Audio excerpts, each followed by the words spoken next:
ഞാൻ എൻ്റെ 3ാം ക്ലാസ്സിലെ ചെക്കൻ ഇത് വലിച്ചപ്പോൾ ഞാനെന്താ ചെയ്തതെന്ന് അറിയാം, ഉപദേശിച്ചിട്ട് കാര്യമില്ലല്ലോ.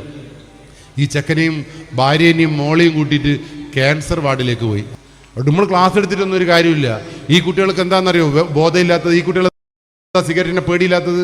സിനിമാ തിയേറ്ററിൽ പോകുമ്പോൾ സിഗരറ്റ് വലിയ ആരോഗ്യത്തിന് ഹാനികരെന്ന് കാണിക്കുന്നുണ്ടല്ലോ, ശ്വാസകോശ സ്പോഞ്ച് ഇല്ല എന്ന് കാണിക്കുന്നുണ്ടല്ലോ, സിനിമയിൽ സിഗരറ്റ് വലിക്കും അടി കൂടി സിഗരറ്റ് വലിക്കരുതെന്ന് എഴുതി കാണിക്കുന്നുണ്ടല്ലോ, സിഗരറ്റിൻ്റെ പെട്ടിയിൽ ശ്വാസകോശത്തിന് ക്യാൻസർ വന്ന രംഗമുണ്ടല്ലോ.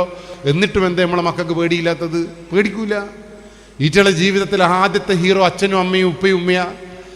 ഈ ഉപ്പയും ഉമ്മയും ഈ സിഗരറ്റ് ക്യാൻസറിന് കാരണമാവും എന്ന് പറഞ്ഞിട്ടും അടുക്കളയിൽ പോയിട്ട് സിഗരറ്റ് വലിക്കുന്നത് കണ്ട കുട്ടി എങ്ങനെയാണ് സിഗരറ്റ് വലിക്കാണ്ടിരിക്കുക? എല്ലാ ശരീരത്തിലും ക്യാൻസർ കോശങ്ങളുണ്ടെന്ന് മനസ്സിലാക്കിയവിടെ വെച്ചോ.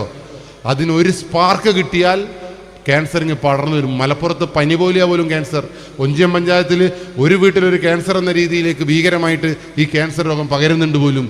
ഈ മുണ്ടോത്തിൻ്റെ കഥ എനിക്കറിയില്ല. വന്നിട്ടുണ്ടെങ്കിൽ കുടുംബം മലങ്കോലമായി പോകും. അതുകൊണ്ട് അത് വരാതിരിക്കേണ്ടുന്ന ബാധ്യത ഓരോ വീട്ടുകാർക്കുണ്ട്. അതുകൊണ്ട് ഇന്ന് മുതൽ സിഗരറ്റ് എന്ന് പറയുന്ന സാധനവും കള്ളും കഞ്ചാവും നിങ്ങളെ വീട്ടിലുണ്ടാവാൻ പാടില്ല.